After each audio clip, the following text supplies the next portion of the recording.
Good morning, students. Today we are going to continue with Commerce, Unit 1, Fundamentals of Business, Chapter 1, Historical Background of Commerce in the Subcontinent. Today's session we are going to cover hindrances of commerce. Okay, students. So before going to the hindrance of commerce, let us once again recollect what is commerce. Okay, so commerce is defined as those activities involved in the removal of hindrance of in the process of exchange of goods.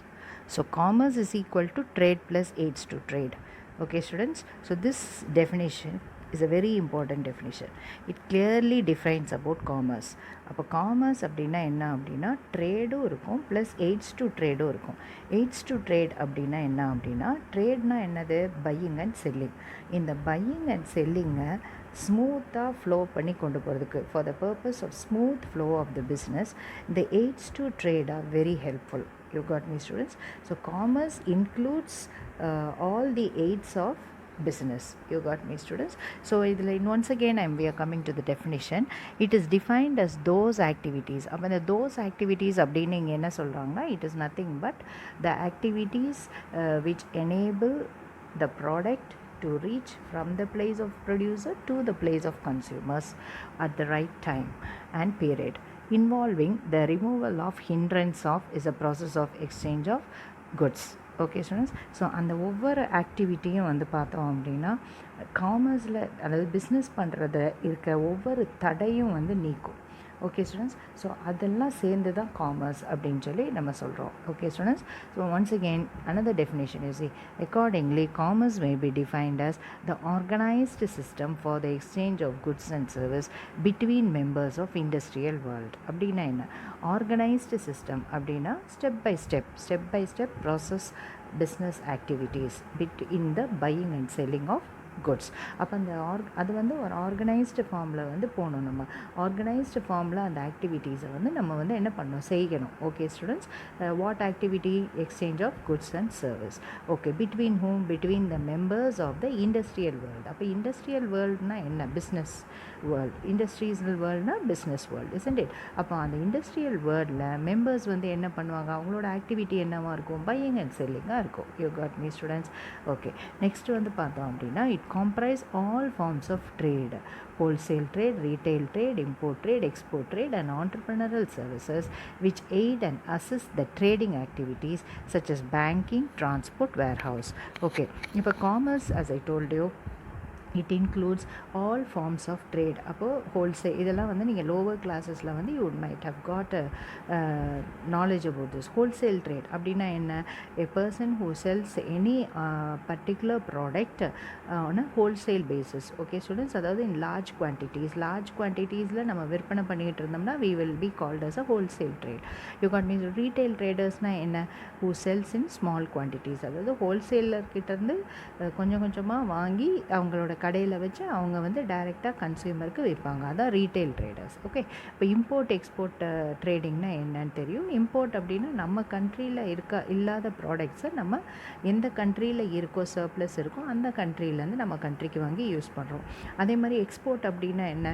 இப்போ வெளியில் உள்ள foreign கண்ட்ரீஸுக்கு வந்து நம்ம கண்ட்ரியில் கிடைக்காத ப்ராடக்டை வந்து அவங்க வாங்கி அவங்க என்ன பண்ணுவாங்க? அவங்க கண்ட்ரியில் கிடைக்காத ப்ராடக்டை நம்ம கண்ட்ரியில் பார்த்தாங்கன்னா அவங்க வாங்கிக்குவாங்க. ஸோ இதுதான் வந்து எக்ஸ்போர்ட் ட்ரேடு, இல்லையா? அப்புறம் வந்து ஆண்டர்ப்ரினரல் சர்வீஸ் அப்படின்னும் போது ஆண்டர்ப்ரினர்னால் என்ன? ஆண்டர்ப்ரினர் அப்படின்னா ஓனரை தான் வந்து ஓனர் ஆஃப் த பிஸ்னஸை வந்து யாருன்னு சொல்லுவோம்? ஆண்டர்ப்ரினர் அப்படின்னு சொல்லுவோம். Entrepreneurial service which aid and assist the trading activities அப்படின்னா என்ன? ஒரு ownership help. Okay students. So இதெல்லாம் வந்து யார் பண்ணுவோம்? இப்போ பேங்கிங் அப்படின்னா வந்து பேங்கிங் வந்து provide finance, isn't it not?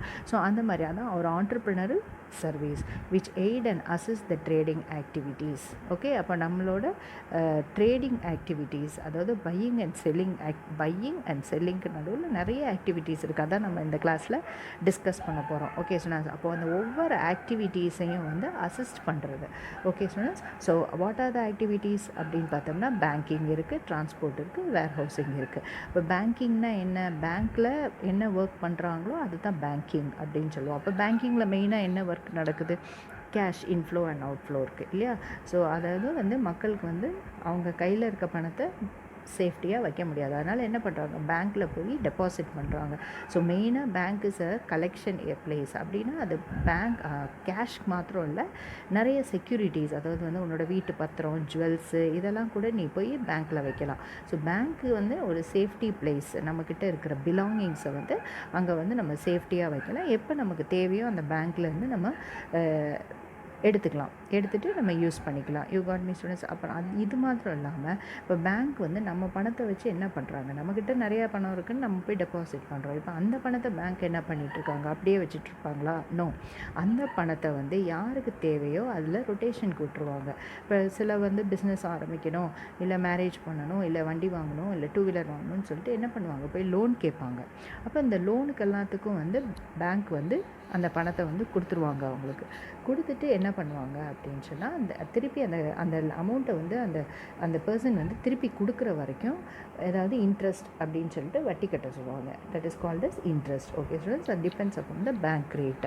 Okay, அதே நேரத்தில் so the principal amount also must be paid. இப்போ நீ 1 lakh rupees போய் கடன் வாங்குற அப்படின்னா அந்த 1 lakh rupees ப்ளஸ் நீ ஒரு வருஷம் கழித்து தான் அந்த 1 lakh rupees உன்னால் பேங்க்கில் போய் திருப்பி கொடுக்க முடியுது. அப்படின்னும் போது அந்த 1 lakh மாதம் நீ வட்டி கொடுத்துருப்ப இல்லையா. So interest as well as principal amount goes to the bank. அப்போ இதுதான் வந்து பேங்க்குக்கு கிடைக்கிற service.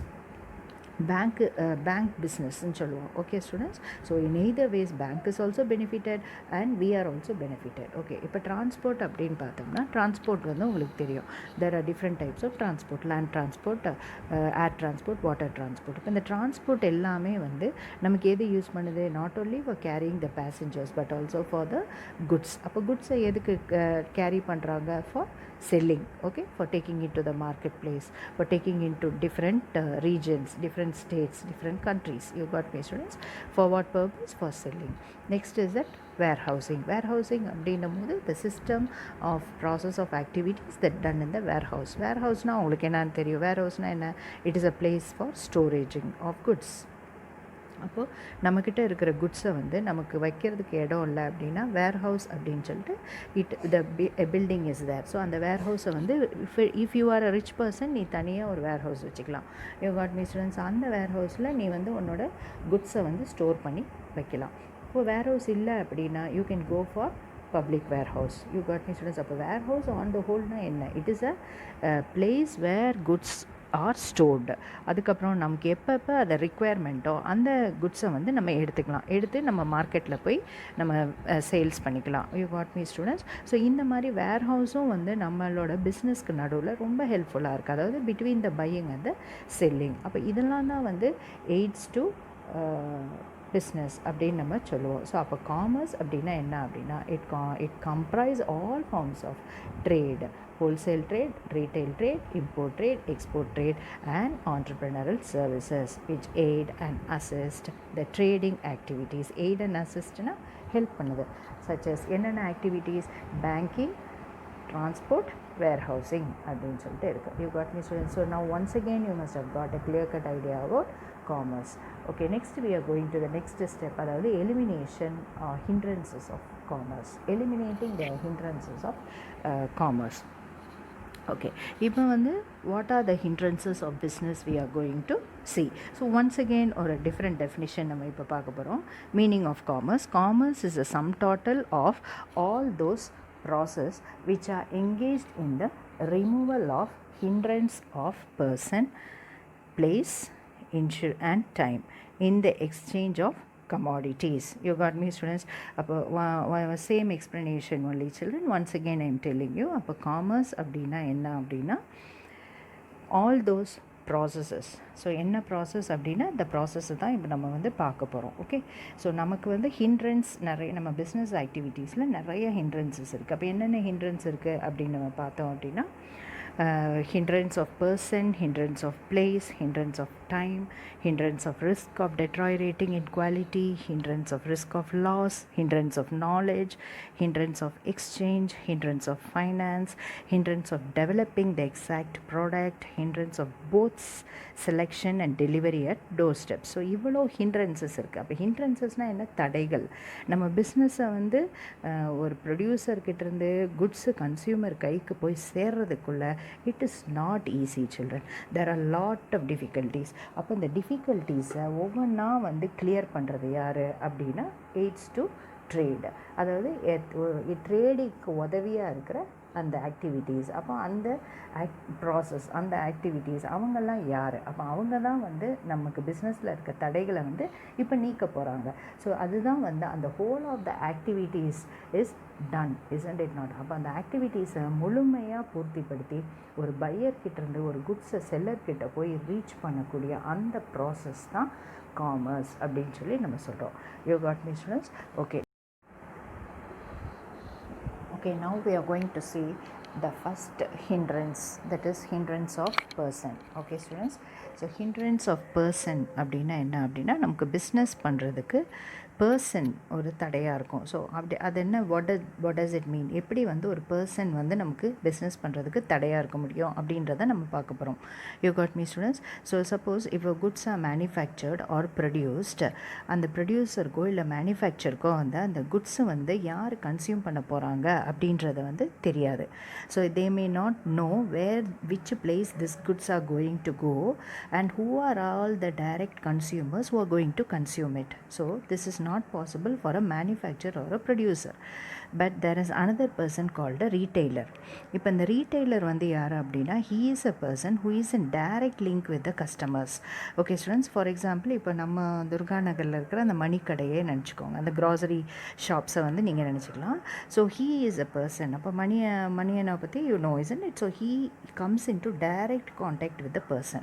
You got me students? அப்போ அவங்களுக்கு வந்து அவங்க கடைக்கு வரக்கூடிய ஒவ்வொரு கஸ்டமர்ஸோட டேஸ்ட் என்ன, அவங்களோட ப்ரிஃபரன்சஸ் என்ன, அவங்களோட ரிக்குவயர்மெண்ட் எப்படி இருக்கும், okay, each and everything he knows very well about the customers who comes to his shop. அப்போ retailer is a person who is in direct contact with the customers. You got me students? அப்போது நமக்கு வந்து இந்த produce பண்ணுற குட்ஸில் இருந்து கன்சியூமருக்கு டைரெக்டாக குட்ஸை reach பண்ணக்கூடிய யார் ரீட்டெய்லர். ஸோ ரீட்டெய்லர் யார்? He is a middleman. You got me students? அப்போ மிடில் மேன் அப்படின்னும் போது not only retailer, there are there is wholesalers, agents. So இவங்களும் இருக்காங்க, நிறைய வந்து டீலர்ஸ் இருப்பாங்க. So these people also deal directly with the consumers. Okay students? So அப்போ manufacture இடத்துல இருந்து குட்ஸை போய் கன்சியூமருக்கு ரீச் பண்ண வைக்கிற அந்த ஹிண்ட்ரன்ஸ் ஆஃப் பர்சனை வந்து ரிமூவ் பண்ணுறவங்க யார் அப்படின்னா middleman. You got me students? So mainly otherwise called as traders. You got me students? They establish the link between producers and the consumers. Okay, இப்போ அந்த ஹோல்சேலர் என்ன பண்ணுறான், டைரெக்டாக மேனுஃபேக்சர் கிட்டேருந்து ப்ராடக்டை வாங்கி ஹோல்சேல் ஷாப்பில் வச்சிடறான். அப்போ அவங்ககிட்டருந்து ஹோல்சேல் ஷாப்லேருந்து யார் போய் வாங்கிட்டு வரான்? ரீட்டெய்லர் வாங்கிட்டு வராங்க. ரீட்டெய்லர் வாங்கிட்டு வந்து கன்சியூமருக்கு கொடுத்துட்றாங்க. ஓகே, அப்போ அந்த ஹோல்சேல் மேனுஃபேக்சருக்கு டைரெக்டாக கன்சியூமரை ரீச் ஆக முடியலன்னா that is called as hindrance of person. Okay students? அப்போ அந்த hindrance of person is removed with the help of the middleman. You got me students? Okay, next நம்ம பார்க்க போகிறது hindrance of place.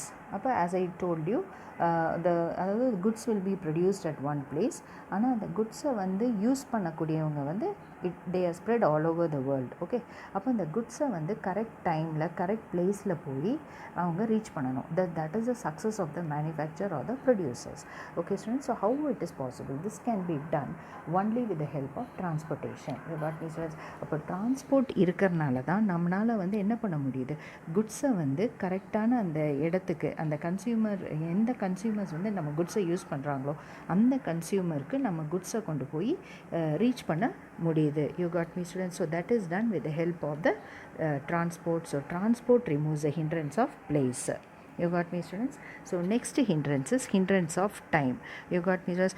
Hindrance of time அப்படின்னா என்ன? இப்போ நம்ம வந்து குட்ஸ் வந்து ப்ரொடியூஸ் பண்ணுறாங்க, அந்த ப்ரொடியூசராக இருக்கலாம் இல்லை மேனுஃபேக்சராக இருக்கலாம். குட்ஸை வந்து whenever they needed they will not produce. So அவங்க வந்து ஆல்ரெடி குட்ஸை வந்து ப்ரொடியூஸ் பண்ணி ரெடி ஸ்டாக்காக அவங்க வந்து வச்சுக்கணும்.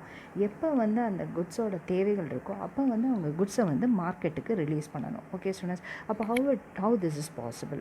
Okay, they wanted to produce more, they wanted to keep it in the storage. Okay, so அதுக்கு ஒரு place வேணும் இல்லையா? So that place is called the warehouse. Okay, அப்போ warehouse வந்து removes this problem of hindrance of time. How அப்படின்னு பார்த்தோம்னா, ஒரு குட்ஸை வந்து நம்ம ப்ரொடியூஸ் பண்ண டைமில் இருந்து நம்ம டிஸ்ட்ரிபியூட் பண்ணக்கூடிய டைம் வந்து வேறையாக இருக்கும். ஃபார் எக்ஸாம்பிள், நம்ம let us take the woolen cloths. So woolen cloths வந்து பார்த்தோம்னா throughout the year it is not required இல்லையா? அந்த woolen cloths வந்து எப்போ ரிக்வயர் பண்ணுவாங்க கன்சியூமர்ஸை? அதாவது வந்து when it is cold climate, when the rainy season வந்தால் தான் அந்த woolen cloths வந்து யூஸ் பண்ணுவாங்க. ஆனால் நம்ம we cannot wait, அந்த ரெய்னி சீசன் வந்தால் நான் ப்ரொடியூஸ் பண்ணி நான் வைக்க போகிறேன் அப்படின்னு சொன்னால் இட் இஸ் நாட் பாசிபிள் இல்லையா? நம்ம ரெடி ஹேண்டாக நம்ம ஆல்ரெடி மேனுஃபேக்சர் பண்ணி வச்சுருக்கணும். அப்போ எங்கே வைப்போம் அப்படின்னா we need a storage place. அப்போ that storage place is called as warehouse. அப்போ நமக்கு வேண்டிய டைமில், அதாவது அந்த ரெய்னி சீசன் வரும்போது நம்ம ஆல்ரெடி தயாரித்து வச்சுருக்க அந்த உள்ளன் மெட்டீரியல்ஸை நம்ம மார்க்கெட்டுக்கு ரிலீஸ் பண்ணலாம். You got me students? So likewise different products are there. சில ப்ராடக்ட்ஸ் வந்து பார்த்தோம் அப்படின்னா கரெக்டான ஒரு கிளைமேட்டிக் கண்டிஷன் அதுக்கு தேவைப்படும். ஓகே ஸ்டூடெண்ட்ஸ், இப்போ இந்த டீ வந்து we can find in Kerala, and seasonal products வந்து இருக்குது. அந்த சீஸ்னல் ப்ராடக்ட்ஸ் தகுந்த மாதிரி தான் வந்து அந்த குட்ஸ் வந்து ப்ரொடியூஸ் ஆகும். ஓகே, ஆனால் at the same time it required through out the year. Okay students, so அப்போ அந்த நம்ம சீசனில் ப்ரொடியூஸ் பண்ணக்கூடிய அந்த ப்ராடக்டை வந்து நம்ம ஸ்டோரேஜில் வச்சுட்டு எப்போ வந்து நம்ம கஸ்டமர்ஸ்க்கு தேவையோ அப்போ வந்து நம்ம ரிலீஸ் பண்ண போகிறோம். ஸோ இதுக்கு வந்து ப்ராப்பர் ஸ்டோரேஜ் ஏரியா வேணும். அந்த ஸ்டோரேஜ் ப்ராப்ளமை நமக்கு ரிமூவ் பண்ணி கொடுக்கறது வந்து warehouse. You understand, children? Okay, so next வந்து பார்த்தோம்னா hindrance of risk of deterioration in quality. Okay, இப்போ ஸ்டோரேஜ் பண்ண வச்சுருக்க ப்ராடக்ட் வந்து எப்படி இருக்கணும்? ப்ராப்பராக இருக்கணும். ஜஸ்ட்டு ஒரு ஸ்டோரேஜ் ப்ரைஸ் மாத்திரம் நமக்கு கிடைச்சா பத்தாது. பட் நமக்கு என்ன வேணும்? ஓகே, நமக்கு வாட் வி நீடட், ஒரு ப்ராப்பர் ஸ்டோரேஜ் பிளேஸ் வேணும். அதாவது வந்து அந்த ஸ்டோரேஜ் பிளேஸ்லேருந்து எந்த விதமான டேமேஜ் வரக்கூடாது. Because storage place is a place where lot of rats, cockroaches or things will be there and they will spoil our materials, isn't it not so? அப்போ இந்த மாதிரி ஸ்டோரேஜோட ரிஸ்க் ஃபேக்டர்ஸ்லேருந்து நம்ம ப்ராடக்ட்ஸை வந்து காப்பாற்றணும். You got me? Certain products வந்து பார்த்தோம் அப்படின்னா we cannot keep for a long period. It will get deterioration அப்படின்னா என்ன? கெட்டு போயிடும். அப்போ அந்த ப்ராடக்ட் கெட்டு போகாமல் இருக்கணும் அப்படின்னா நமக்கு அதுக்கு தகுந்த மாதிரி ஒரு வேர்ஹவுஸ் வேணும், ஒரு ஸ்டோரேஜ் பிளேஸ் வேணும். So that is called as cold storage. You got me, students? So warehouse helps business firm to overcome the problem of storage, to prevent loss or damage and facilities the availability of goods when needed. You got me, students? Okay, next you see hindrance of risk of loss. Okay, இப்போ வந்து business அப்படின்னாவே என்னது? Risk இருக்கும், loss இருக்கும். You got me students? Always we cannot enjoy the profit. So நம்ம இருக்கிற factory, நம்ம work பண்ணுற பிளேஸ், நம்மளோட மிஷினரி, நம்ம யூஸ் பண்ணுற ஃபர்னிச்சர்ஸ், நம்ம யூஸ் பண்ணுற குட்ஸு, ஸ்டாக் எல்லாமே வந்து ஸ்பாயில் ஆகிறதுக்கு வாய்ப்பு இருக்குது. Or it may get damage, it may get spoiled, or somebody may come and rob the products and go, or fire accidents may occur. You got me, students? So likewise there are many risks involved in the business. அப்போ என்ன பண்ணணும் அப்படின்னா, இந்த ரிஸ்க்கை நம்ம over come பண்ணணும் அப்படின்னா முதவே நம்மளோட ப்ராடக்ட்ஸை வந்து என்ன பண்ணி வைக்கணும்? இன்சூரன்ஸ் பண்ணி வச்சிடணும். ஓகே, இன்சூரன்ஸ் பண்ணோம் அப்படின்னா என்ன அர்த்தம்? ஒரு ப்ராடக்ட்டை நம்ம இன்சூரன்ஸ் கம்பெனிஸில் வந்து இன்சூரன்ஸ் பண்ணோம் அப்படின்னா நம்ம மந்த்லி ஒரு ப்ரீமியம் கட்டணும். You got me, students? For example 1 lakhன்னு வச்சுக்கலாம். இப்போ நம்மக்கிட்ட இருக்கிற பில்டிங்கை வந்து ஒரு 1 lakhக்கு நம்ம இன்சூர் பண்ணுறோம் அப்படின்னும் போது வாட் டஸ் இட் மீன்னா, நமக்கு பை எனி சான்ஸ் அந்த பில்டிங்க்கு ஏதாவது டேமேஜ் வந்தால், ஃபயர் வந்தாலோ நமக்கு வந்து அந்த 1 lakh rupees-ஐ வந்து நம்ம கிளைம் பண்ணிக்கலாம். அதாவது இன்சூரன்ஸ் கம்பெனிக்கிட்ட வந்து வாங்கிக்கலாம். You got me, students? அப்போ இந்த இன்சூரன்ஸ் கம்பெனிக்கு யார் பணம் கொடுப்பா? Insurance company will not just like that give the amount. நம்ம ப்ராஃபிட்லேருந்து ஒரு அமௌண்ட்டை வந்து நம்ம என்ன பண்ணுவோம்? ப்ரீமியமாக மாதம் நம்ம கட்டிட்டு வருவோம், இல்லை வருஷம் கட்டுவோம். Either monthly or annually we will pay a premium amount to the insurance companies. This a premium amount gets accumulated, and the insurance companies also will do certain calculation, and at the time of theft, loss, fire, the insurance companies will come forward to help us. அப்படின்னும் போது அந்த time அந்த லாஸை ஈடு கட்டுறதுக்கு இப்போ நம்ம கையில் ஒரு 1 lakh ஒரு 1,25,000 அப்படி வந்தால் நமக்கு எவ்வளோ ஹாப்பியாக இருக்கும் இல்லையா? ஸோ அந்த டைமில் அந்த லாஸை ஈடு கட்டுறதுக்கு அந்த பணம் வந்து நம்ம கைக்கே வந்துடும், நம்ம கொடுத்த பணம் வந்து நம்ம கைக்கு வந்துடும். ஸோ இந்த மாதிரி இன்சூரன்ஸ் கம்பெனிஸ் வந்து they come in to the our aid at the time of risk. You got me students? Okay, next you see hindrance of knowledge. இப்போ hindrance of knowledge அப்படின்னா என்ன? So there will be many people who don't know whether the particular business is available or not, whether the particular product is available in the market or not. You got me, students? அப்போ இந்த first நம்ம product வந்து விற்கணும் அப்படின்னா என்ன பண்ணோம்? மக்களுக்கு வந்து அது போய் சேரணும். So how it is possible? Through advertisement. You got me, students? அப்போது இந்த ப்ராடக்டோட நாலேஜை வந்து மக்களுக்கு தெரியப்படுத்துறது வந்து யார் அப்படின்னு பார்த்தோம் அப்படின்னா through advertisements. You got me, students? அப்போ அட்வர்டைஸ்மெண்ட்ஸ் மூலிமா நமக்கு இந்த ஹிண்ட்ரன்ஸ் ஆஃப் நாலேஜ் வந்து ரிமூவ் பண்ணலாம். Next you see hindrance of exchange. Okay, so previously barter system இருந்துச்சு. You learnt what is barter system, அதில் என்னென்ன டிஃபிகல்ட்டிஸ்ன்னு நம்ம கிளியர் கட்டாக படிச்சிட்டோம். isn't it not, children? இப்போ நம்ம ஒரு ப்ராடக்டை வாங்கணும் அப்படின்னா there must be a medium of exchange. So the medium of exchange வந்து இந்த ஹிண்ட்ரன்ஸை ஓவர் கம் பண்ணது தான் money came into existence, isn't it? So money functions as a medium of exchange, and with the help of money we are able to buy and sell any product or any service. You got me, students? We are paying at the right time, right price for the right product. You got me, students? So such hindrances of exchanges is eliminated with the help of money as a medium of exchange. Okay, next you see, children, hindrance of finance. Okay, so as I told you, for a business person, money is very much essential, isn't it not? Without money he cannot run the business. Okay, he would have invested capital, but that capital would have finished. But on the other hand, day to day running of the business, he needs some money. So money plays a very important role in the business. But you see how a person will get a money. அதாவது ஒரு மேனுஃபேக்சராகவோ ஒரு ப்ரொடியூசரோ அந்த குட்ஸை manufacture பண்ணிவிட்டு produce பண்ணிவிட்டு அதை மார்க்கெட்டில் போய் sale பண்ணணும். சேல் பண்ணால் தான் அவனுக்கு வந்து அமௌண்ட் கிடைக்கும். You got me, students? So அவன் போட்ட பணத்தை அவனுக்கு திருப்பி எடுக்கலாம். எப்படி எப்போ வந்து எடுக்கலாம்? எல்லா ப்ராடக்ட்ஸும் அவனுக்கு விற்று கிடைக்கணும். You got me, students? So this is not possible at a single point of time. இது வந்து ஒரே டைமில் நடக்கக்கூடிய மேட்ரு இல்லை. So it needs some time, it will take time, sometime. So அது வரைக்கும் அவன் அந்த பணம் வர வரைக்கும் அவனோட பிஸ்னஸை வந்து அவன் கண்டினியூ பண்ணாமல் இருக்க முடியாது. he cannot stand still in the market. So he needs some amount of money to run his business till he enjoys the profit of the business. So who will help this person அப்படின்னு பார்த்தோம்னா banks. Now banks will come forward to help the financial hindrances for a person. Now in the meantime, இந்த மேனுஃபேக்சரோ ப்ரொடியூசரோ என்ன பண்ணலாம்? Bank approach பண்ணி அவனுக்கு தேவையான அமௌண்ட்டை லோனாக வாங்கிட்டு he can keep continuing his business. Okay, so when he gets enough and more of profits, he can repay to the bank. So banks come forward to help financially. So hindrance of finance is removed by banks and other financial institutions. You got me, students? Okay, next you see hindrance of developing the exact product. அதாவது வந்து ப்ராடக்டை வந்து just like that we cannot develop, children. We want to know the product will be used by the people or not.